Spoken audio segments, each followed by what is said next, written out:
Hello, everyone. Welcome to Somebody's Got to Do It. This is Kama Mahako.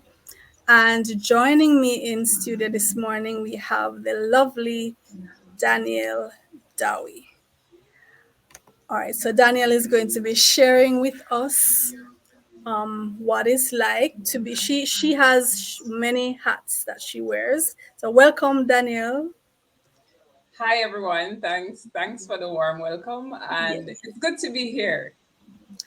Yes, Danielle wears several hats, and she's going to be explaining to us what each of these hats is, what the job entails, and why she finds herself in them. So, first of all, Danielle, um, where are you from? I am from the beautiful town of Port Antonio in the Mhm. parish of Portland. Yes, I'm a seaside girl from Porty. yes. I was in Portland just last weekend, and I can vouch for the fact that it is exquisitely beautiful. So tell me, what do you do for a living? What are those many hats that you wear? Wow. So firstly, I do anything that I can add value to and will receive value from. Uh, Mm-hmm. And in terms of the actual titles of what I do, I am a writer, Mm-hmm. which funnels off to me a published author and a self-publisher because I publish my books myself. Mm-hmm. I am a teacher, and I laugh because my mom was a teacher and she did not want me to be a teacher. I can well imagine why. Yes, yes, she would say, why would you want to come and be a teacher like me? But I've always had really good teachers. I've always been fascinated by teachers, and it just so happened that I ended up spending 2 years in the classroom, and now what I do still entails teaching or facilitating. Yeah. And I I'm also a sports analyst. So I'm a former athlete. I used to run for Jamaica. I used to run the 400-meter hurdle. Mm-hmm. Schoolgirl, track and field athlete, collegiate track and field athlete, and national track and field athlete. And I retired in 2018 thereabout. And since then, I've been doing commentary in the form of an analyst, which means that I give viewers or listeners technical perspective or little details and tidbits that only athletes would know, like Yeah. what we could possibly be feeling on the line, what type Mm-hmm. of things we have to do in practice, the behind the scenes stuff that the viewers would appreciate. Yeah. So those are the three main things that I do, and so yeah, those are the three main things. Those are very interesting. I mean, I'm intrigued by the sports analyst, and I want you to tell us more about that later on. I can relate to the first two, um, because I'm a writer and I am a teacher. So I can definitely relate to those. And I want you to tell me, so you're a self-published author, which I can also relate to. So tell us what that's how did you get into self-publishing, and whole what was it like, the whole experience of getting, especially the first time seeing your book in print? Oh gosh. So the first time seeing my book in print, I I don't even know if I could describe the feeling, but it definitely was a form of appreciation and just feeling proud to have something that I created just in my hand. Mhm. And the whole process of self-publishing, Yeah. for me, for many people, it would probably seem like a lot of work, and it was a lot of work. But I'm the type of person, once I'm passionate about something, once I get really excited about some project, I will do a ton of work. and it would Mhm. be like nothing. Even when I was an athlete, people used to say, "Wow, you guys sacrifice so much." But to me, it never felt like a sacrifice because this is what I want. To So do I the did a passion. lot of, yeah. So I Yeah. did a lot of research for the self-publishing journey. I joined a lot of network groups on Facebook of women and authors, and I read a lot of articles on self-publishing and traditional publishing, and I decided that self-publishing was best for me because I wanted. I've always been a writer, but because I spent the last couple of years focusing on athletics and kind of out of academia and out of my creative writing, I decided, except for my statuses on Facebook, but Yeah. I decided that I was going to just self-publish first and take my time and get my feet wet again into writing. And Mhm. I I did so. I started out with very simple children's books, Mhm. poetry, and the more I write, the more I write. So it's been effective, allowing myself to start simple and build up to longer projects. So Yes. that's actually where I am right now. So my first book was a picture book, a children's book for Jamaican children. It's a poetry book slash picture book, and um, it has allowed me to get a start, feel good about it, see how people respond to the book, Mhm. and um, and What's the then title? Tell me the title of your three books, please. so the first one, the very first one I published is called Wagwan Jimmy, Welcome to the Jungle, Mhm. and that one has been, I mean, it has been received so well. I am so thankful because when I was creating it, I had little Jamaican children in mind, but I never anticipated how I would feel if they received it well. So when I meet with the kids and I show them a book and I share it with them, and they're like, their faces light up seeing Wagwan in print. They like the character. Yeah. Little boys seeing the character in Clarks and them have Clarks. I mean, I've heard boys say, "Daddy, Daddy, Jimmy looks like me," and I get all emotional because I'm a little crybaby, so I get emotional easily, and so I've been able to feel really, really good because I've been getting good reception. How about the other two? The other two, with my permission, A Child's Guide to Understanding Consent, is a picture book again and poem Mhm. about consent and centering the child reader as the person who has the power to give consent and respect boundaries and acknowledge their own boundaries. And Mhm. it's something that I personally feel necessary, um, because I myself know how difficult I've struggled with consent, saying yes, no, having boundaries, strong boundaries, healthy boundaries. It's a problem a lot of people have, and it starts in childhood. So it's a good read for children, and they get the concept. It's really simple. You really can't get. I mean, maybe somebody can get simpler than that, but it's Mhm. so simple, but Right. it's effective, and they understand exactly what it is about. These books are available where? And the last one is Rasta Santa, the publisher, Mhm. and Yeah. they're available in Kingston, Portland, Saint Anne, and I think that's it for now. Yeah, so in Okay. Kingston, they're at Cozy Corner Bookstore. They're Mhm. at Monarch Pharmacy. They're at Ligani Pharmacy. They're at Carby's, um, Kids Baby Pop Store. Okay. And in Portland, they're at Hamilton's and Elliott's Bookstore. And in St. Anne, they are at CBS, Catalyst, and the book Jungle. Are they online as well? Yes, they're all online on Amazon, Target, Walmart, and Barnes and Nobles, and a variety of other affiliates.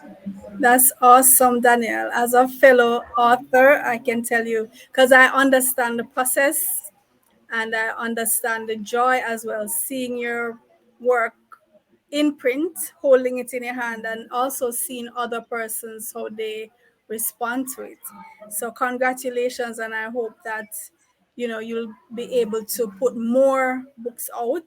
Do you particularly want to focus on children only, or you have plans to do adult content as well? I do have plans. I've actually started. I've been working on a book for for the adult audience from the same time I started writing Wagwan to Me, and I have several projects that I'm working on, depending on how I feel and how close I think the project is to completion.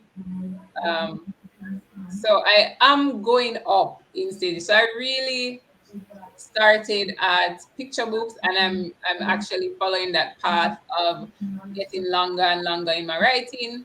Uh, Mm-hmm. so I am stepping up in age range where children are concerned, and then definitely working on some adult. Branching into maybe some young adults and then I am adults. currently working on a non-fiction book for maybe late primary, early teens. Mm-hmm.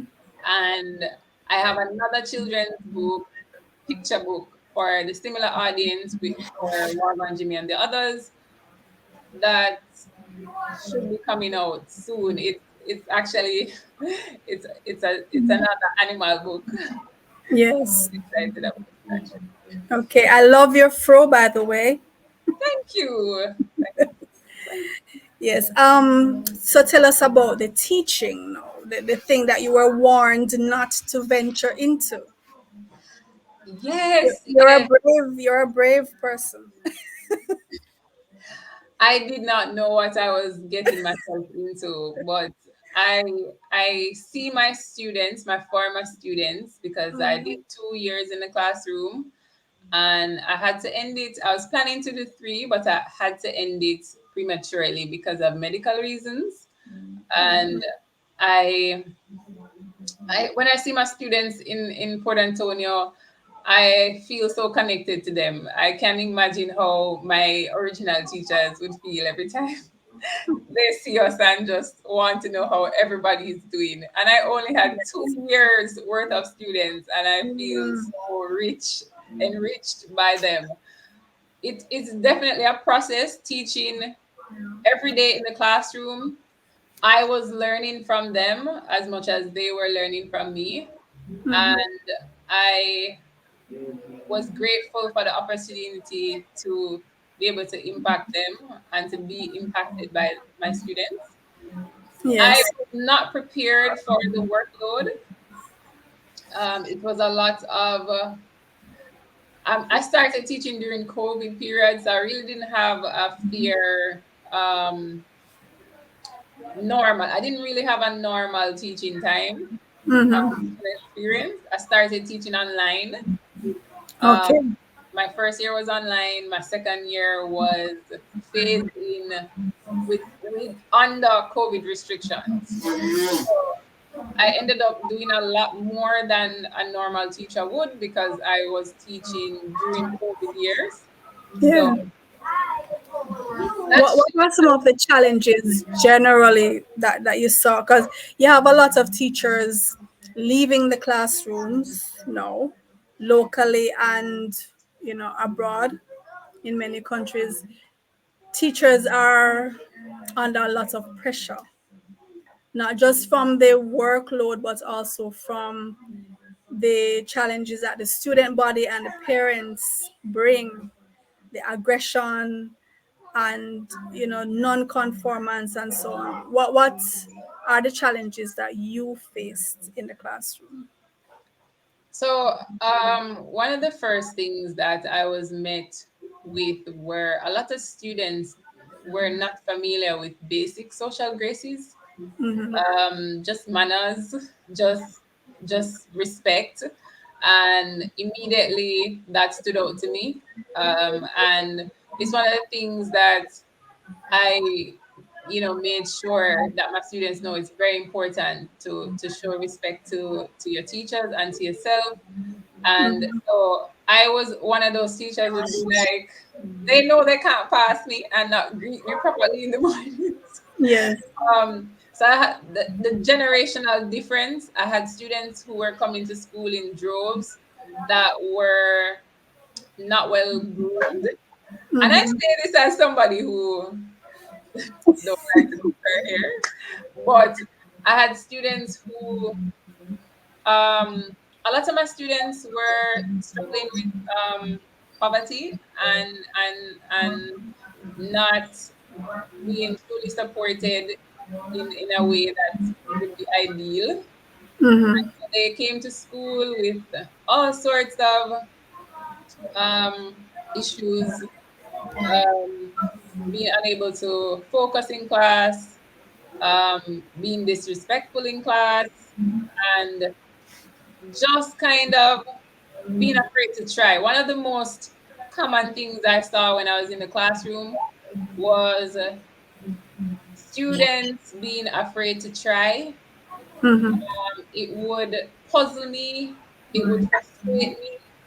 I would it was one of the my greatest challenges. I every day waking hour spent getting creative about how to pull out that low confidence, that fear that somebody gonna style them for get something wrong. And Mm-hmm. everywhere I go, all my classes, no matter how much I let them know that look, you can say anything in this class, it was still Yes. a struggle to get my students to trust me and trust that I wouldn't and that their classmates wouldn't make fun of them. And I see it now while I'm doing my readings when I go to schools. I see these Mm-hmm. children who are afraid to read out loud because them afraid them say something wrong. And I'm like, it's okay if you say something wrong. And they know it's not okay for some reason. And so that's been a problem that I have observed that's prevalent. And it's one of the things that stand out to me because I spend a lot of time then in the classroom and now trying to just get kids and my students to feel like it's okay to try and it's okay to fail. When I was going to school, even I mean, for lack of a better word, even the nonsense person in the class would be okay trying and Yeah. nobody would make fun of them. Yeah. Maybe it's that the response that you're getting now, maybe it's because they have experienced a lot of teachers who have humiliated them, and so they it's like they build up this wall where they don't even want to venture outside of that. How about the parents, though? Your interactions with the parents? Well, so the parent interaction, for the most part, when I meet the parents, I usually go, "Oh, okay," kind of like you, the apple doesn't fall far, kind Yeah, I of get. way. Yeah. So it is. So there is a problem, um, and I realized that a lot of the parents that for the students that where I was working, they were a lot of them were quite young as well. Uh, Okay. and a lot of them had relationships with their children where it's almost like there was not enough structure and order, Mm-hmm. and the children were free to kind of just do and say, yeah. kind Okay. of live like mommy and daddy are them brethren, are them friends. Mm, right. Which, I mean, I'm not saying you can't be friends with your children, but There has to be a line. there has to they still need structure and order, and a lot of the Hmm. parents didn't appear to have that either. Right. Um, You see yourself in the classroom for much longer? well, I already exited the Oh, classroom. okay. So you taught for what, 2, 3 years Yes, I immediately recognized once I entered the system that it wasn't for me. for you, right? I knew I love the students. I really like interacting with people. I love working with the students. But the entire framework of the school system, I it doesn't fit me. I think a part of why I like doing what I like doing now, I have the freedom. I have a lot more freedom to, choose my schedule and go where I want to go. Mm-hmm.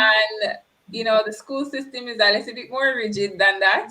Yes. And it just and I did not like the fact that um my influence was limited. So Mm-hmm. what I mean is that if I believe that it's important that maybe all the students greet each other in the morning, In the or mornings, right? I would, you know, kind of realize the students would be like, oh, let's just say good morning to Miss Dowie because she alone care about it, you know. Yeah. So they would make an effort when I'm around because Mm-hmm. I will check them, but eh, I, I need to have influence in what I do. So cultural influence to be able Mm-hmm. to shift. And so I realized I didn't have time to sit around and play school politics game. So I just Mm-hmm. went on to my own goals and Right. um, and wished everyone the best. But Yeah. yeah, I wanted to do something that I have more impact and I can kind of shape um, what I want to really instill in students or people, where something that I have more control over. Okay. So, all right. So you're out of the classroom. So it's the sports analyst and writing then that you mainly focus on now. Yes, I still say I still claim to be a teacher because I mean most of my days now is spent um doing a little bit of teaching because a lot of times when I go to read my books in schools, there are quite a few children who are struggling to read, Right. and I just immediately, I mean, reading is so important to me that once I hear a struggle, I want to see that you're afraid to even call the word. I'm like, come, baby, come, let's talk about it. Let's Yeah. work on it.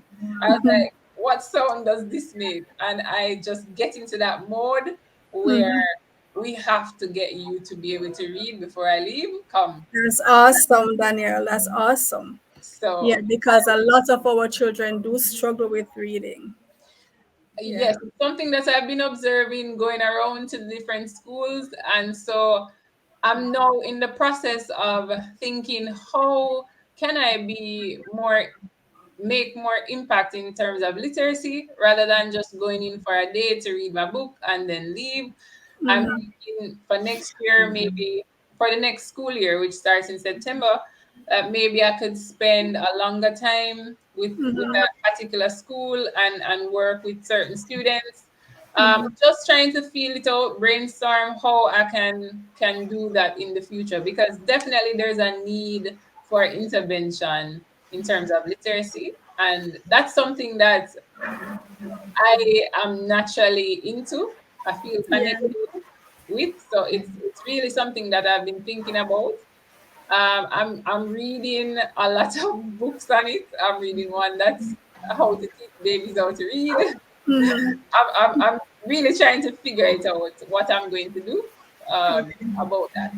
So you do a whole lot of traveling up I and down do, all I across do. Jamaica, Yes. overseas.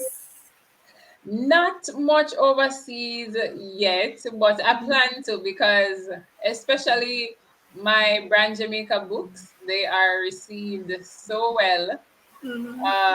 in the diaspora.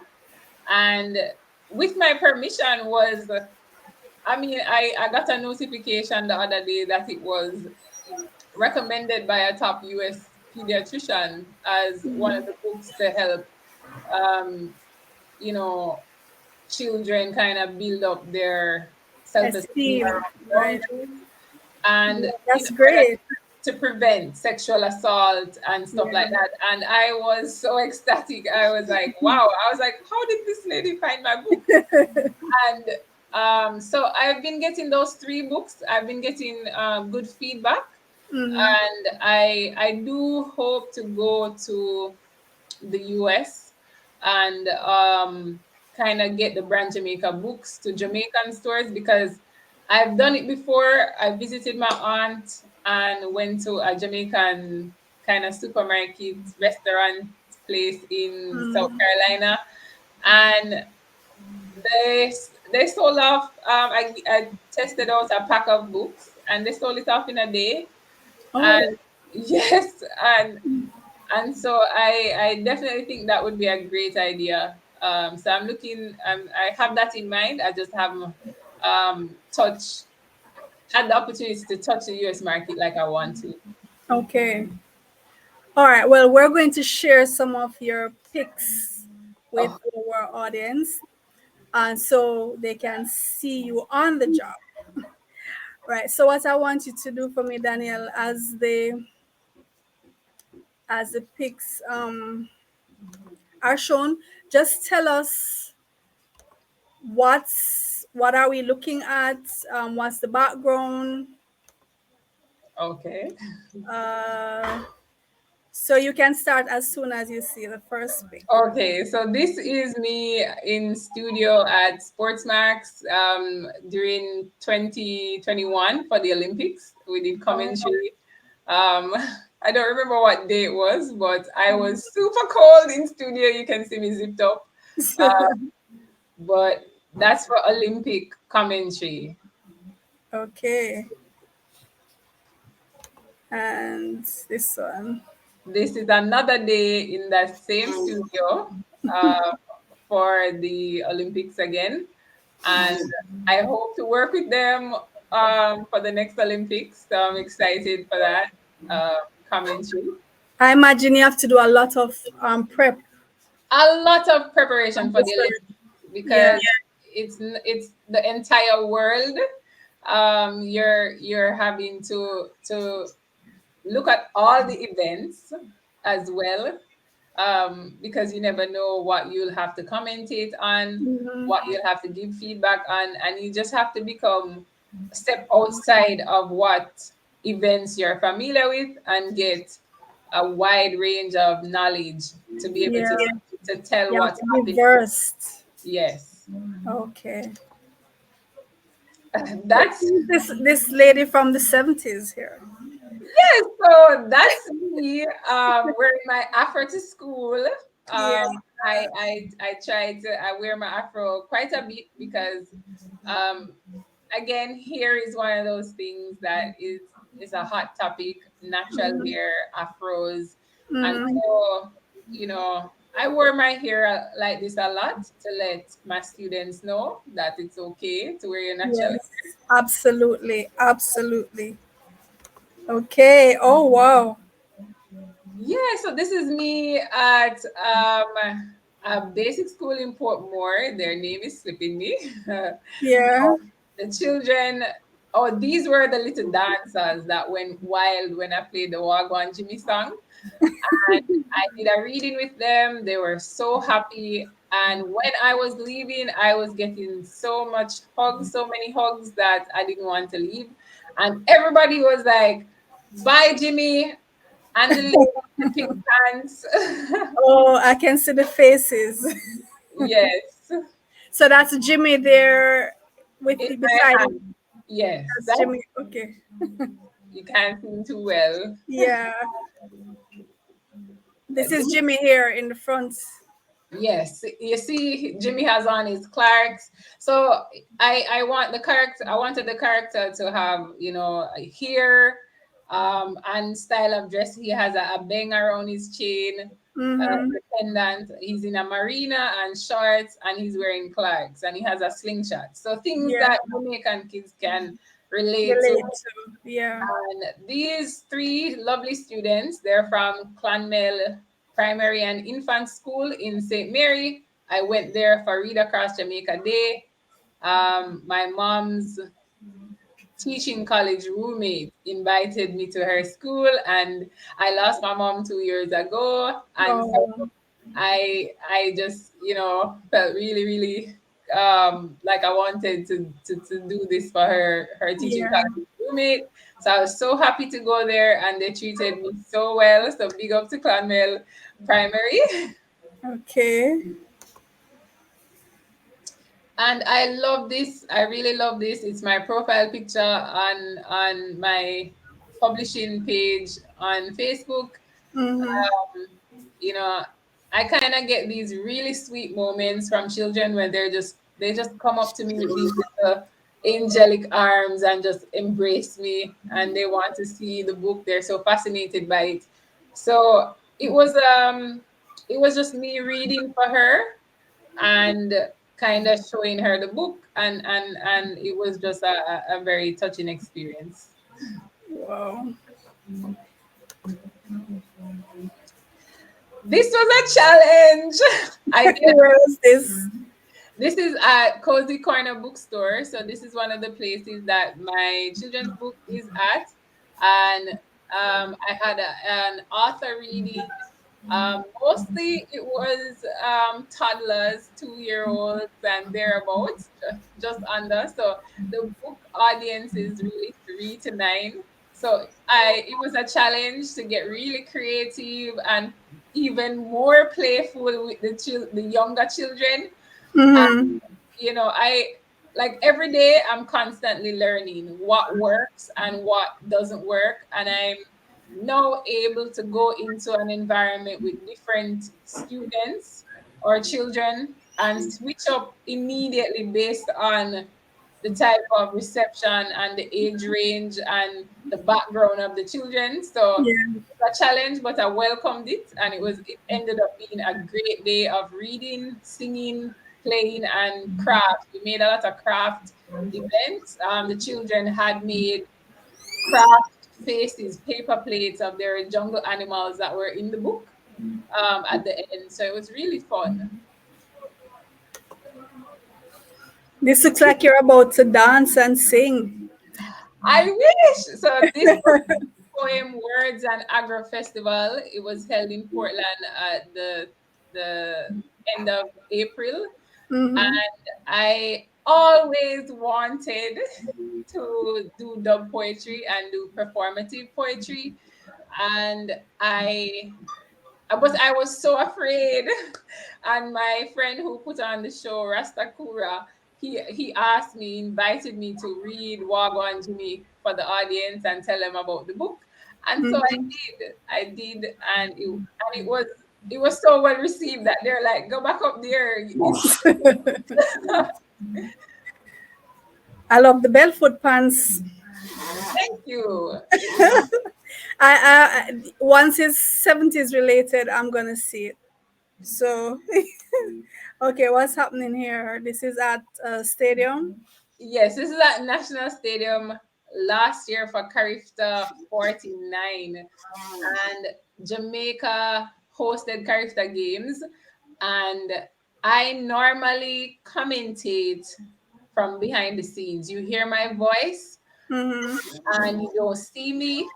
And so a few days before this event, the producer was like, hey, we want you to do interviews. And I was like, So this was my first time really doing interviews, and I was getting so much good feedback. Everybody was listening, and they were like, "Oh, Danielle, you're asking really good questions." And so this Mm-hmm. was a big deal for me. I was nervous at first, but it ended up being a really fun time.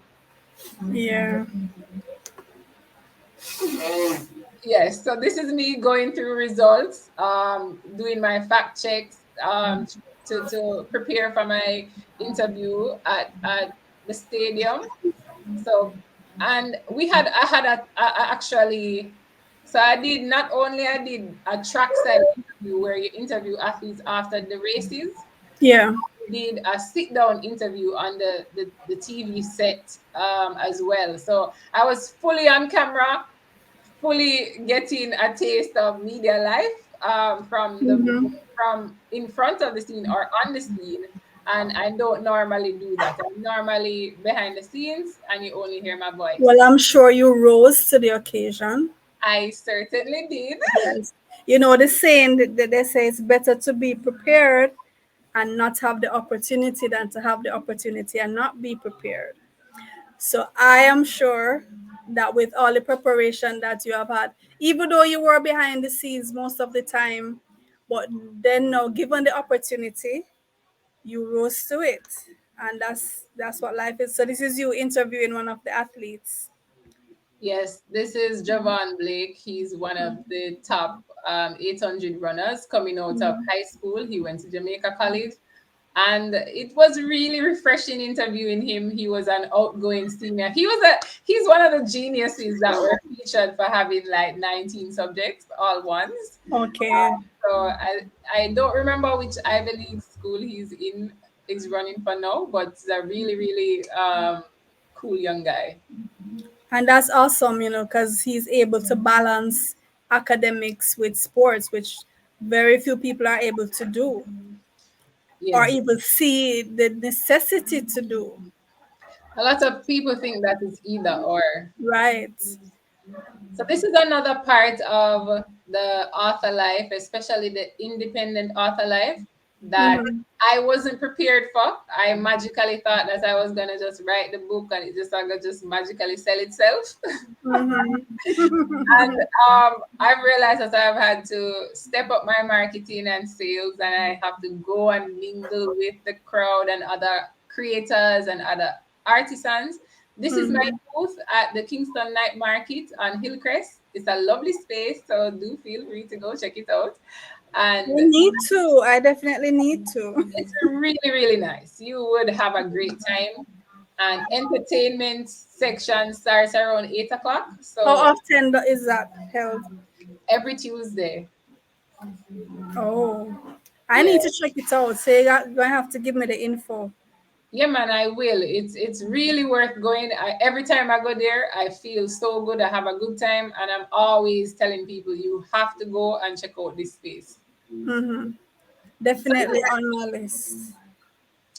this is me on Africa Day. So it's actually I read that it's really should have been African Liberation Day, but a lot of schools in Jamaica were celebrating Africa Day, and I was Mm-hmm. just so happy to see schools having an Africa Day, and the children in them, Kente Prince and all of that. But I was on my way to a Tano New Year celebration in Mm-hmm. St. Mary, up in the ancestral gardens for the Tano people. Oh. It's in Woodside, St. Mary, and I wore my Kente skirt that my roommate from college, Christy, made for me, sent me for my birthday gift a couple of years ago. And I stopped by the Clonmel Primary to drop off a book for this young man on my way to the hills in St. Mary, and I found out that it was Africa Day. I wasn't prepared. I was on my way to a Tano ceremony, and was at the school like, "Oh, you're dressed like us," and I, but but Danielle, you're not carrying me to all of these nice places that you go in. yes, you need to come because I know you would have I enjoyed. hear you talking about all these nice, cool places, and I've not been invited. I am sorry. There are more. But yes, so there is this. I didn't know about the Taino ancestral gardens, but the Taino chief Kalan and his wife, they were at the Cromanti Fest. Actually, I don't remember the name of his wife, but she told me that she knows you, so you do know her. Um, Okay, because yeah, it's the first I'm hearing about the Taino garden. What's it called? Taino it's actually a national heritage site. It is up in St. Mary. ancestral. Yes, it's in Woodside, St. Mary. Mm-hmm.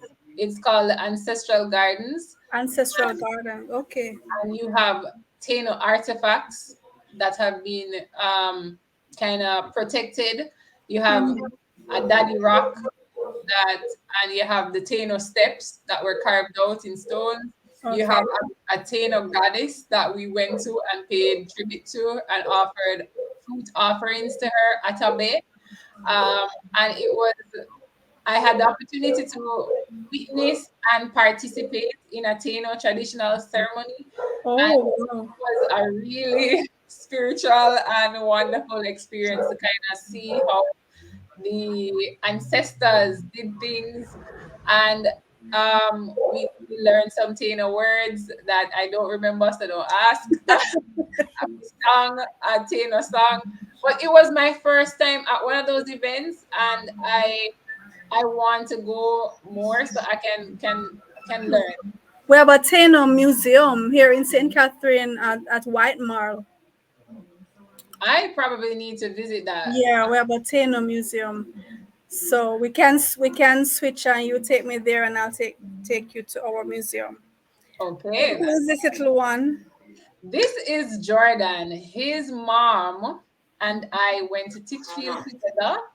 And when I had my reading, when I advertised my reading, she was the first person to sign up, and she definitely came out with her son. It was my first time meeting him. I see him on her status all the time. And I was like, hey, Jordan, you know that me and mommy used to be good friends in the classroom. And so this is my friends, my high school son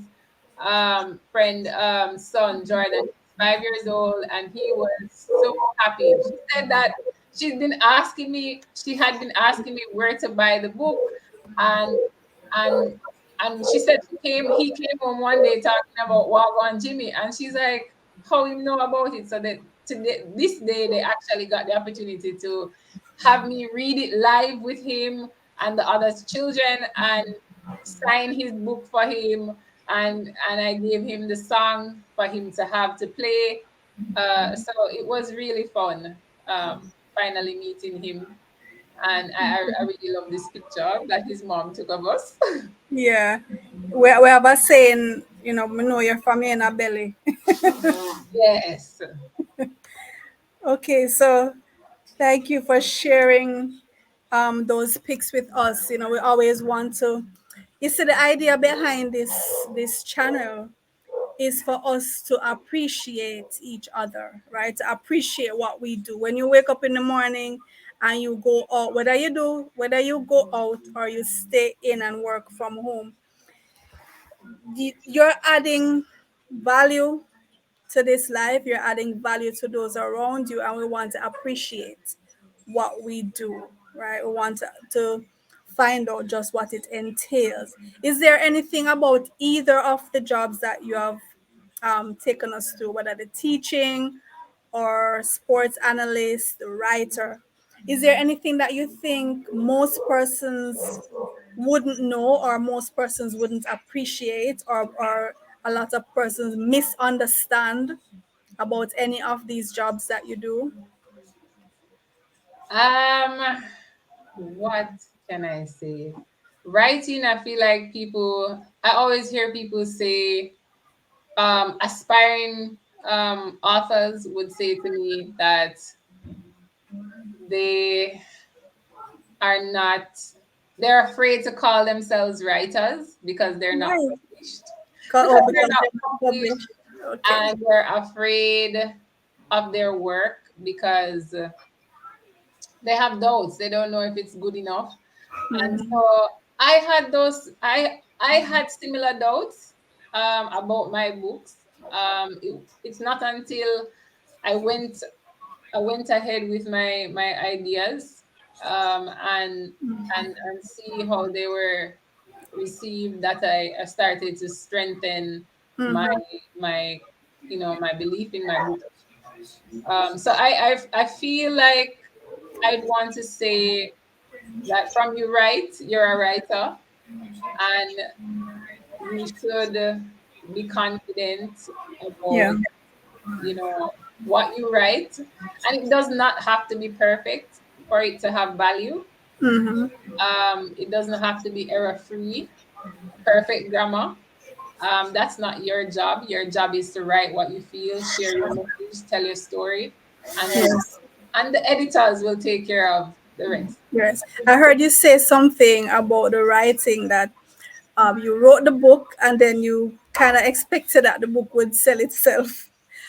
In terms of marketing, what tell us what has to go into the marketing aspect, because most persons who write, they just want to write. We're creators, we just want to be given that time and space to create. But in terms of actually getting the book out there, getting the book sold, getting the books into the stores and reaching the reader, Mhm. how is the marketing aspect of writing? Well, I find one important thing is that people want connection.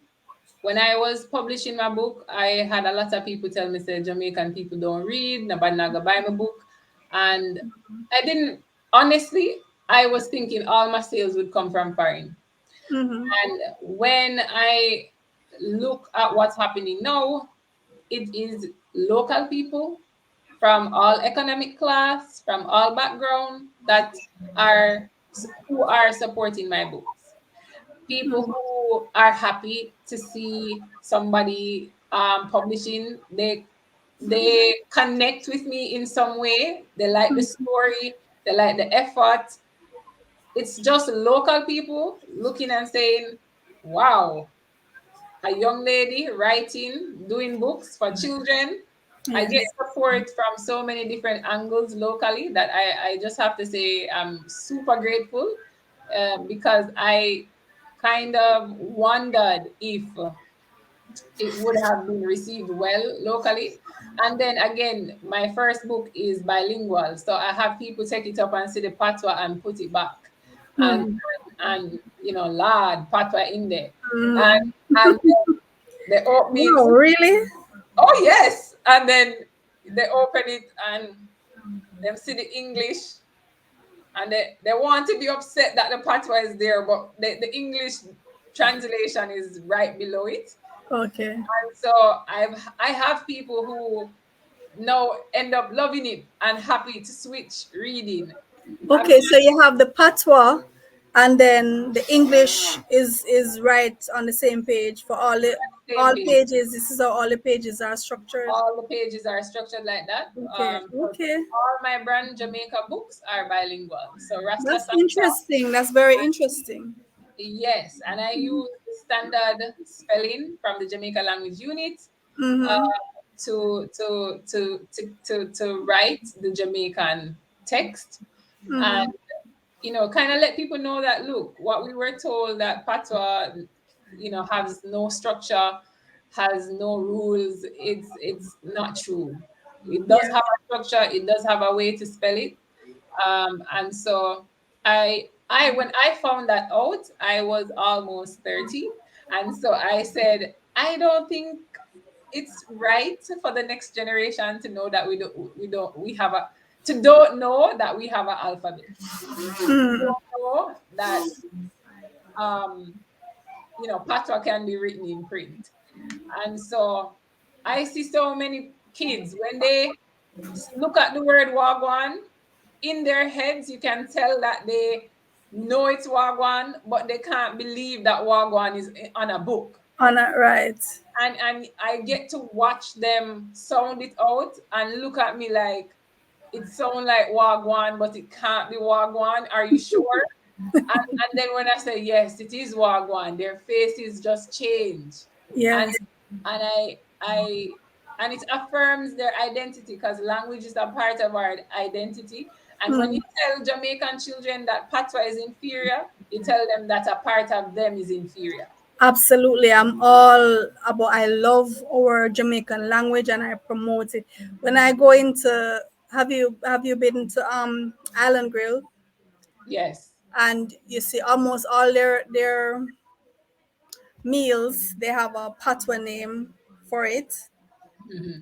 Yeah, which is something that I really like, and you'll see little slogans across right across the store, wagwan, that kind of thing, yaba, and so on, which I Yes. think is a very positive thing, because even at my school, I've had parents come and say to me they don't want their child to be exposed to patois in the classroom. I'm saying, why isn't your child a Jamaican? Hmm. Yes, miss, but we must only teach them proper English. We must only teach them the Queen's English. And I'm saying, no, this is not the school for your child, because I teach in both, right? And there are just some things that there's only one way to say it, and it's the patois way, right? What I want for my students is to be fluent in both, to be able to switch according to where you are and what is required of you at the time, right? So I love to know that your books are bilingual, and that the children can see that, yeah, I have these thoughts in my head and here they are on paper. you Yes. know what would And you say? Yeah, go ahead, Daniel. that's the thinking I was thinking when I thought about wagwan to me. I use a phrase that is current. Like they actually say wagwan to their friends. So Mm-hmm. everybody, young and old, says wagwan. Right. What would you say to youngsters who might be thinking of teaching? I know you have exited the teaching profession, but, well, not fully. But what would you say to a young woman, a young man who is thinking about teaching, or thinking about going into writing, or even sports? What advice would you give to them? I would say for teaching, I would say leave with care. One of the things that I did in the classroom, which I don't even offer myself that much grace, but I offered my students so much grace, even with the challenges and the disrespect. Some of them, I didn't get a lot of disrespect, by the way, but when I would meet students with behavioral issues, I did not take it personally. I know it's easier said than done, but I had that mindset that, in this classroom, this is how things will go. If you are unable to, be respectful, you can step out and you can come back anytime you feel like you're ready. I'm that type of teacher, and I never hold it against my students. Them could have tell me the worst thing. It could Mm, have sting. I Once they come back correct and they apologize, or show whatever reverence, yes. accept them fully with open arms. So if you go into the classroom space as a young teacher, offer students grace, and your first instinct shouldn't be to um, be combative when you meet challenges from your students. Lead with love, and it will work out. And be honest, because I would just say to the students at times, I would be like, guys, I'm trying to do this. Tell me what would work. It's okay if you don't want to say it out loud because you think me I go hold it against you. Write it on a piece of paper and push it on the desk for me to read it later. So I Mm, gave them a lot of space to really.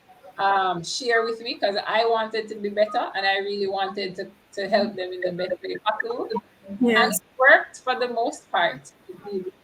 In terms of writing, I the phrase I hear from everywhere is the more you write, the better of a writer you become. And it's so true. So if you want to write, write. Just write. And speaking from experience, I'm one of those persons who want every sentence to be perfect from the first go. Stop it, right? I've been deliberately spelling stuff wrong to get comfortable with just writing because I'm a perfectionist. I'm one of those grammar Nazis, Mm-hmm. and I've been just allowing people to see grammar mistakes and let it go. I'm like, Danielle, just leave it alone. And so my advice to young writers is to write as much as you can and to not worry about making mistakes. Mistakes are good. Just keep going as long as your message is clear. And I think the last one where writing is concerned is slipping me. Maybe it will come back. A sports Mm-hmm. analyst, um, if you want to get into sports analysis, just continue to master your storytelling skills. I've yet to master it. I'm working on it, but be authentic. Trust your preparation and don't feel the need to recite. Live in the moment and trust that you'll say the right things because you're practicing. Hopefully, you are Yes. practicing. But yeah, I think on air, most of the things that sound wonderful come naturally. Mm-hmm. And once you are prepared and it's in your bank of knowledge, it's in your bank of vocabulary, and it will come out and you will do well. So just be confident and be authentic. But how does one get into that? How do you become a sports analyst? How do you get the links to radio, Well, TV? so I got in from the angle of a former athlete, Yeah. um, and someone who people know as somebody who's very expressive, writes a lot. So they actually reached out to me and invited me into the space. Mm-hmm. And I have met others who were not athletes who go the media and communications route in terms of Right. what to Yeah. study and just learn the sport as best as they can from a non-athlete perspective. So Is it just track and fields that you no, do? What? I only do track and field at the moment. I'm planning to step into football. Um, Okay. yeah, I definitely have a plan for football. So for the other sports and for just in general, you just kind of watch a lot of games, practice a lot. It involves a lot of practice, uh, Mm-hmm. essentially. A lot of live direction is what they call it. That Okay. you kind of get the video, you mute the actual commentators, and you take over and describe what. Oh, So you do a okay. lot of practice. Um, and you listen to the people who do it well, and you model the ones that you like and create your own style. Mm-hmm. Okay, tell us the names of your books again, please, Daniel. Wagwan Jimmy, welcome to the jungle. Mm-hmm. With my permission, a child's guide to understanding consent and Rasta Santa. Okay. So I'm gonna go on Amazon for my copies. You said they're on Amazon, They and are then on they're also available in Kingston, Portland, Saint Mary, Saint Anne. Saint Anne. Not in Saint Mary yet, but it will be Oh, soon. Saint Anne. Yes. All right. Well, Danielle, it was lovely having you. It's such a pity that you have left teaching because, almost with every word you say, it's so clear to me that you belong in the classroom because we have so many persons in the classroom leading and teaching our students who, in my opinion, don't belong because they don't understand children, they don't truly want to be there. And as with any profession where you don't really want to be there, you take it out on those who come for your service. And I've seen so many teachers Mm. in the classroom who really don't belong there. Speaking with you, it is clear to me that you have the heart and the soul and the passion for children, for nurturing, for teaching. However, if you have decided that it's not for you, then it's not for you.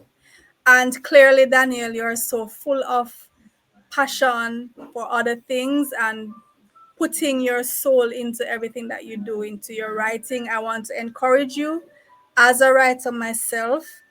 Keep writing, keep writing. Is there a particular time of the day that you write best, or a particular place that you write best? So I am an early morning person. Sometimes a lot of my writings in the last year, in the last 2 years, were done at 3, 4 a.m. Mm-hmm. This year, I've been writing at night, like between 10 to 1 a.m. Mm-hmm. So sometimes I would, and I have spent like in the moments, like when I'm working on a book, Mm-hmm. I would just be going about my business and have to check out of a conversation and just write in my Oh notes. yes. I did that a lot. And I would say to people, I'm sorry, something just came to me. I have to write it down. And so I do that a lot. I walk with my journals. I have 3 journals with Mm-hmm. me all the time. One have to be in my handbag because Yeah. sometimes I don't want to use the phone. Sometimes Yeah. I want to use my hand. And so I have either medium to choose from. And and yeah, so I I sometimes still miss my writing, but this year for some reason the 10 o'clock and beyond hours have been the time that I've been writing. Okay. All right, Daniel, I want to thank you so much for sparing the time to talk with me. We definitely need to link up to go up in the hills of St. Mary to visit the Taínos. Yes, And I definitely will be getting my copies of your books. I would encourage my viewers to do the same. And again, thank you, Danielle. thank you so much for having me. It You're welcome. was my absolute pleasure, and I would love to go back to Taina Gardens with you. um Yes, it's really a magical place. absolutely. I'm looking forward to it. To my viewers, thank you too for being with us. As I keep saying, we all have something that we do for a living, and we need to appreciate each other. We need to appreciate what we do and the value that we bring to this world, right? In our different careers, whatever it is that you do, be passionate about it. I don't think that person should wake up in the mornings and go to a job that you don't really love, a job that is draining you emotionally. Find your passion and go after it and spend your waking hours in that passion. All right. So until next time, guys, take care.